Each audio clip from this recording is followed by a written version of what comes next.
Hello, magandang gabi po mga kababayan. Ang bago nating istorya sa ngayon ay si Digong ba? Kasi nag-apply ng si Digong sa ICC. Nag-request siya na bigyan siya ng pansamantalang kalayaan habang tumatakbo ang kaso laban sa kanya. Ngayon, may binanggit siya sa kanyang motion na may isa ng bansa na sabi sa kanya na yun ang mag-aampon sa kanya sakasakali payagan ng tawag nito, payagan ng ICC ang pagpalaya sa kanya. So ngayon, kung papayagan, sino sa mga bansa? Alam mo, kung papayagan ng ICC o hindi, ang kalayaan na hiningi ni Digong, yan po ay depende po kung sinong bansa ang sumusuporta o pangako na aampon sa kanya. Sa tingin nyo kaya sino? Ako may narinig ako na magkwento-kwentuhan kung saan. Sinasabi ay Japan daw. Ngayon, Japan, malayo nga siya sa kwan, ay Japan, mas maganda siguro doon siya sa Germany, sa France, o sa the Netherlands kasi pati malapit lang ang kulungan.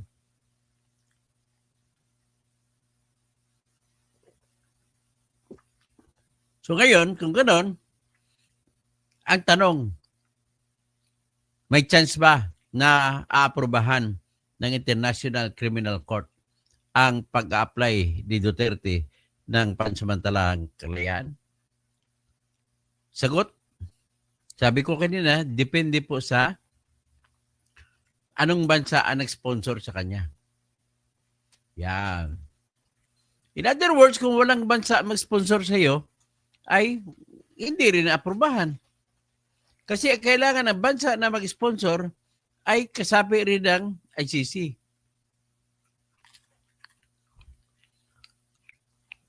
No wonder, ang Japan po ay kasapi ng ICC.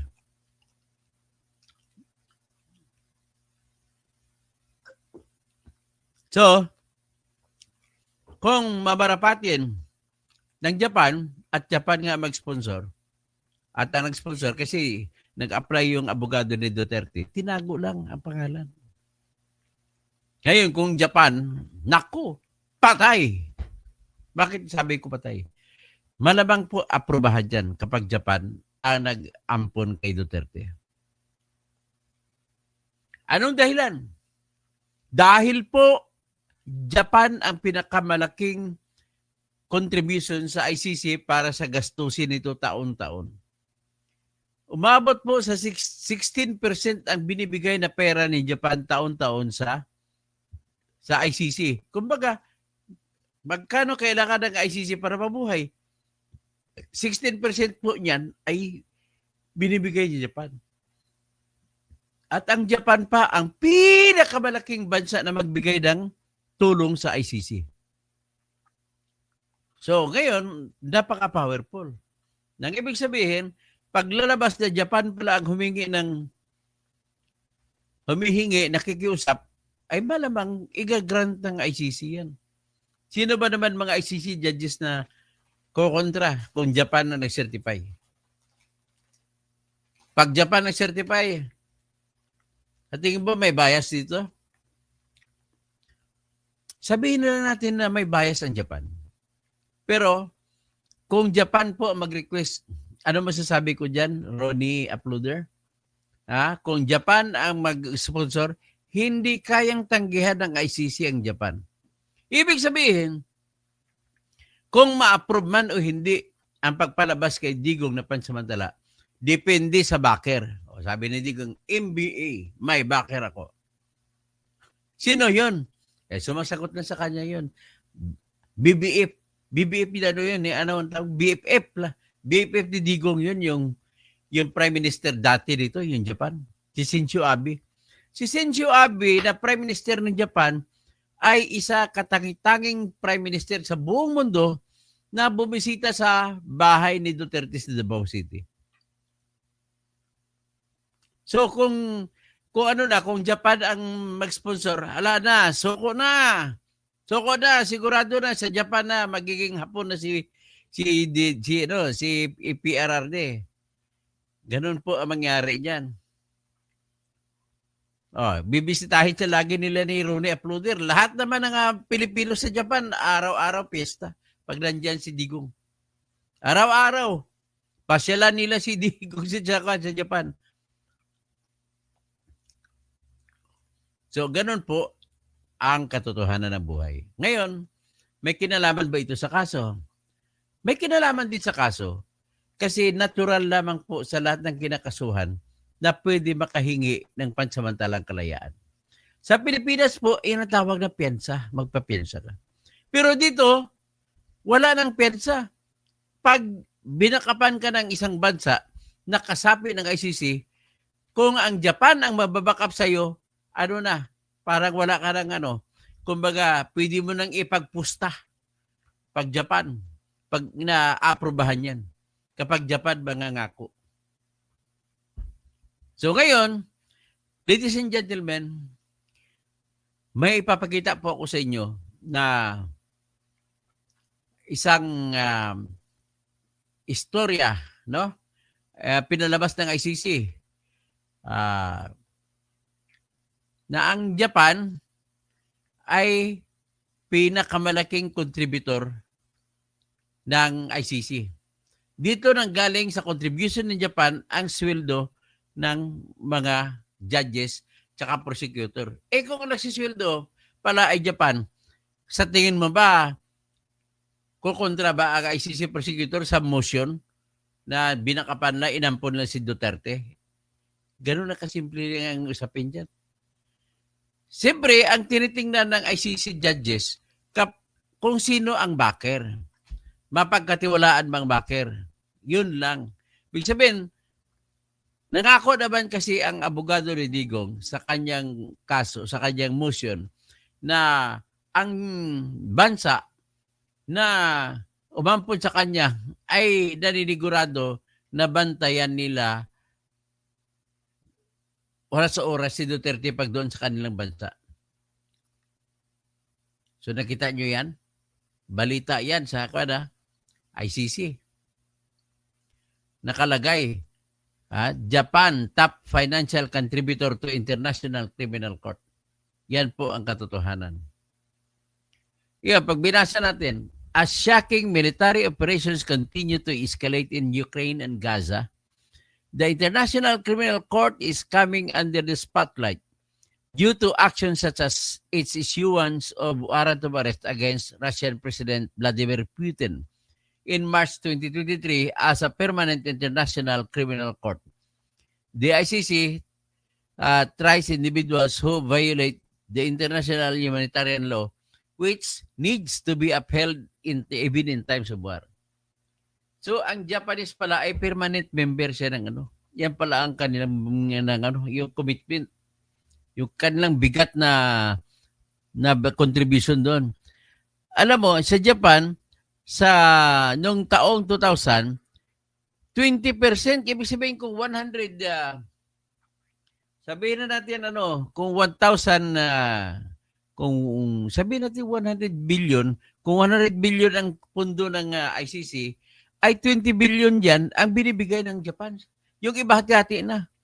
Ang kasunod na pinakamalaki sa kanya sa pagbibigay ang Germany.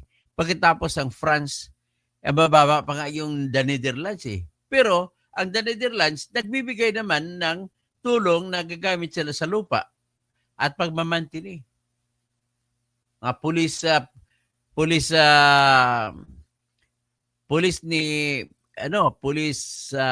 how do you call it?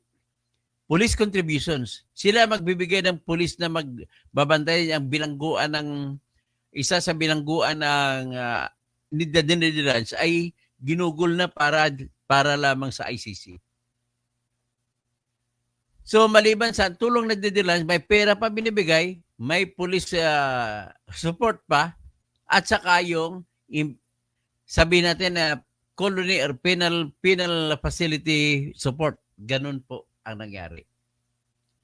So kung ganun ang nangyari, ang galing naman ng ano, no? Magaling talaga yung tinatawag nito na the Netherlands. O, ito naman. Alam mo ba kung bakit gano'n ang Japan katindi? Lalo pag nilakihan ng Japan ang tulong sa ICC noong 2023. Bakit? Kasi hinalal ang Japanese na si Tomoko Akane na president ng ICC. So ito ibigay natin. I-share screen natin ang istorya. Hello, balik tayo. Pasensya na, nawala. May umatake. Anyway, malapit ako matatapos sana. Anyway, ang shortcut na naman nito is nag-file po ng parang pensa ang abogado ni Duterte at binanggit niya na may isa siyang binlang ko lang pangalan, tinago lang, na may isang bansa na nagsusuporta na gustong umampon sa kanya at habang ipapalayain siya, doon siyang bansa titira hanggat hindi pa natatapos ang kaso. So, ngayon, ang mangyari niyan, kung nandun sa Japan ang mag-sponsor, sinasabi ko lang dito is,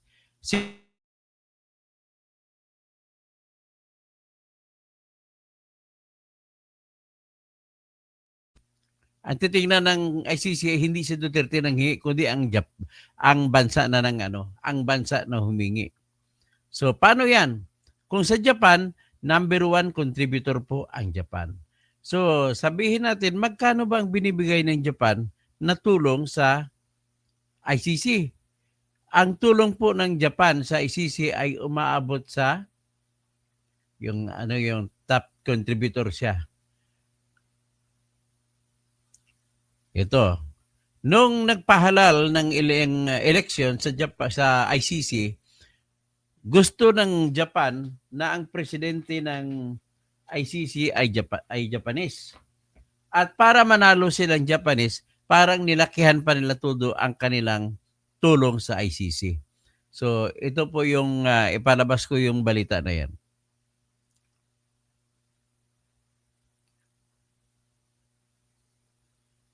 Yan.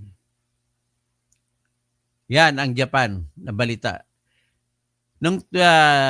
Japan's call for rule of law contributed to Tomoko Akane's election. Kaya nahalal po yung anak ng Japan na si Judge Tomoko Akane. Naging judge sa ICC noong 2018 pa. So kauna-unahan siyang presidente ng ICC na Hapon o na Asian. At saka siyempre kakatuwa natin kasi Japanese si Tomoko Akane. Pagkatapos kung ang tatlo na mga judges titingnan nila ang reputasyon ng bansa na mag-aampon kay Duterte kung papayag sila o hindi. Ang importante lang po na konsiderasyon ay kung mapagkatiwalaan ba ang bansang iyon na kung saan ilalagay si Duterte ay hindi tatakbo, hindi mag-skip si Duterte. Yan lamang ang tanong. Wala namang pera hingiin. Hindi kagaya sa Pilipinas, pag magpensa ka, meron pang pensa na babayaran. Dito wala. Depende lang sa reputasyon ng bansang ng bansa na kukup-kup kay Duterte. Tapos, pangalawa, sigurado ng bansang iyon na kukup-kup ay sigurado nila na bantayan nila 24 hours a day si Duterte. Pangatlo, siguraduhin ng ng bansa na iyon na hindi makagawa ulit ng krimen na crime against humanity si Duterte kung sakasakali siya ay guilty sa crime against humanity. Pang-apat ay yung sariling reputasyon ni Duterte na kung hindi ba siya flight risk, yung kung hindi pag binitawan mo, tumatakbo ba sa obligasyon. Pang-lima, humanitarian ground na 80 anyos na si Duterte. Kasi sa Europa, lahat ng mga tao doon na 70, 80 years old na ay pinapalabas sa bilangguan. pinapauwi na. Binabantayan na lang. So, ibig sabihin, na-recognize sila 80 years old na si Digong Duterte. So, pero akong ganito po, ladies and gentlemen, isa lang masasabi ko rito.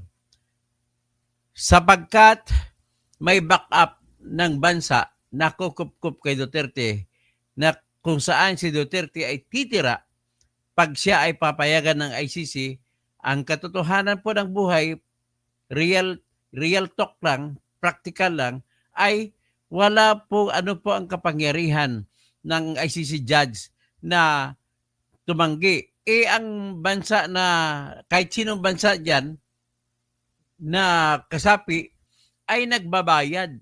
Nagbabayad sa ICC at dun sa binabayad nila, doon po kinukuha ang sweldo ng mga judges, mga prosecutors, at lahat-lahat na. Kung sa Netherlands, kung ako tanungin mo, mas gusto ko sa Netherlands ako kasi at least doon lang, tataksi lang ako, nandun ako na sa korte.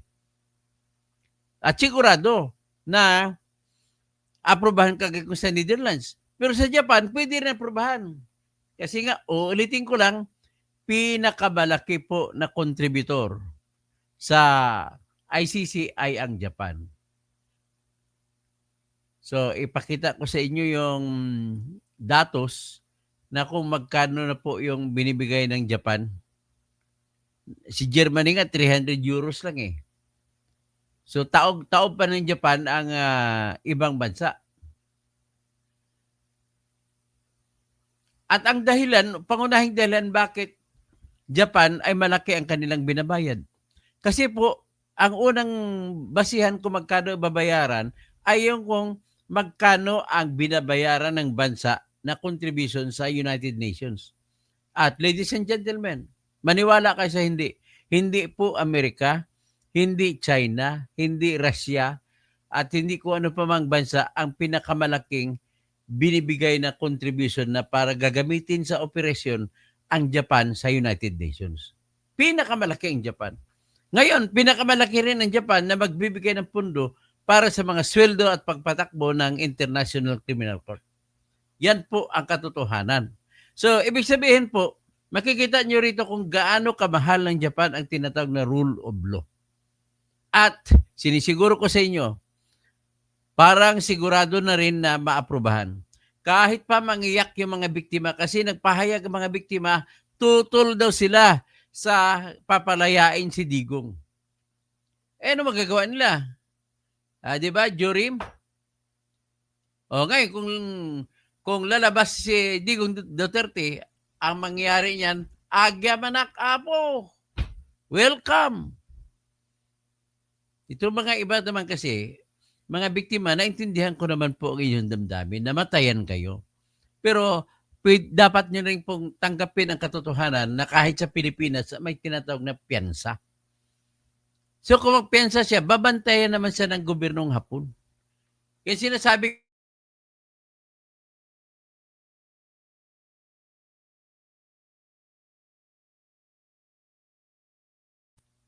mas malapit ang Germany sa Netherlands, train lang. Ganon din ang France kasi second largest ang Germany sa pagbibigay ng pundo sa ICC. Ang third largest ay France. Yan po ang katotohanan. So siyempre, lahat ng bansa na aampon kay Duterte, basta mayroon ng bansa na aampon, hindi kayang tanggihan ng mga judge. Sigurado ako na lalabas si Duterte. Sasabihin ng pag lumabas si Duterte, sasabihin ng mga namatayan, diyak ba awatan? Oh. Intindihin ninyo na ang mundo ay hindi lang kayo. Intindihin ninyo na may tinatawag na due process. Intindihin ninyo na hindi po pwede katayin ang tao kapag hindi natin dinadaan po sa tinatawag na proseso. Kasama na ng proseso yung pagpapalabas. At anyway, importante, nagre-report siya sa korte at tuwing may paglilitis na schedule. Yan ang importante dyan. So, ngayon, mukhang inaalat naman ako ng maraming kumukontra sa akin. Sa totoo lang, aminin ko sa inyo, marami po ang gustong tumira sa aking mga vlog lagi. Hina-hijack ako. Hinahack ako. Kaya, kanina, mahigit 5 minuto ako nawala sa air eh. Ah? Ganun po yan. So kaya, dito, bago, hindi mo na ako magkikwento tungkol sa trial, tungkol sa, ito lang, papayagan ba kaya ang ina-apply ni Digong na palayain siya at ilalagay siya dun sa bansa na umaampon sa kanya? Sagot, yes. Isusugal ko na ngayon ang karangalan ko, 100% aprobado po yan. Ha? Ganun lamang po at mag-shoutout na lang ako. Mielski Asbe, United Kingdom. Pwede rin United Kingdom. Pero mas gusto ata ni Duterte ASEAN eh. So sa Japan. Miriam Tuyor. Tapos Mielski Asbe. At saka tandaan ninyo kung bakit Japan. Kaisa-isang Prime Minister sa buong mundo ng Japan na si Shinzo Abe nung buhay pa siya, pumupunta mismo sa bahay mismo na lumang bahay ni Digong Duterte doon sa Davao. So Elena, at salamat po sa pagpuri mo sa aking magiging maayos na tao. Estrelita Hugo o Yugo. Sana, Dok, matuloy ka na labas na si Tatay Ligo. Lalabas na yan. Si Miriam Tuyor, Mielski Abi, si Miriam Tuyor, sino pang iba? O Astra Kausing, Tatay Digong is the best president. Jurem, okay. Astra, Olengelo, Japan kasi nag-sponsor ng mga ginawa ngayon. Tunnel. Oh, may tunnel road sa Davao. O nga, no? Japan pala nagpadala na kay. So, talagang malapit ang Japan kay Digong Duterte. Okay? So, yan naman na, Ronnie Uploader. Attorney, may tanong na po kami. Sino ba nagbabayad sa defense ni Duterte? Thank you. Ang nagbabayad, siyempre, pera niya. Kung may pera man siya. At hindi ko alam kung magkano singil ni Attorney Kaufman sa kanya. Kung malaki-laki, siyempre, may naipon din niyang pera. Jerem na imbang arabim sa mga kapsat ko. Mayap, abigi, mga kabalen, maray na banggi, mga kabikulano ko, marayaw dum sa mga kaibigan ko sa mga tausog, dyan sa Basilan, sa Hulo, sa Sulu, sa Tawi-Tawi, sa Sambuanga. Sambuanga, buenas noches. Sino Ronnie Uploader, Nikki, dami ng mga Pinoy mag-sponsor sa pang-araw-araw ni tatay. Nako, magpipista kung pumipista nga doon sa The Hague, pista din sa Japan, sigurado yan. Ronnie Uploader, araw-araw may rally.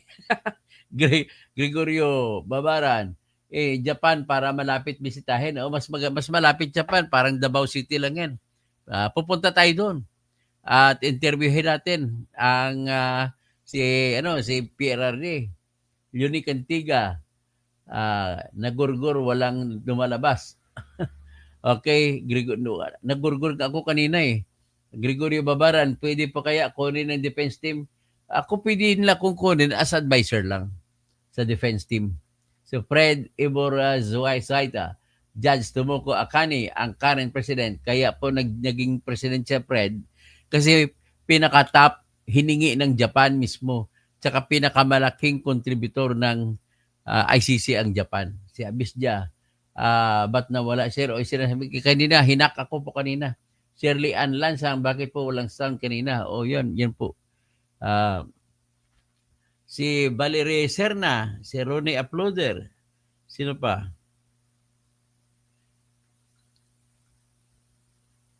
Si Virgie Piquero, si Abisja. Hanga talaga ako sa kakayahan mo, Sir Toto. Malalim at matalas pa kayo lalong-lalo na sa pagdating sa legal. Pag legal na usapan, kabisado ko yan. Pina-each, tapan na lang. Oh. Okay, Ronnie Uploader. Sige ko nga rito. Pasensya na kayo ha. Ang problema ko ay hinak ako kanina. Ganun na ba ako kagaling? Bakit ako hinahak? Marami natatakot sa akin. O siguro nga. So anyway, hanggang dyan lang muna tayo at Mamaya-maya mag-live na naman ako after 30 minutes, 10 minutes o 20 minutes. 10 minutes na lang. Okay, ang pag-usapan natin ay yung update, no? Ang update tungkol kay, sino ba? Kung ano ba, sige lang, madiretso na tayo. Kay Erwin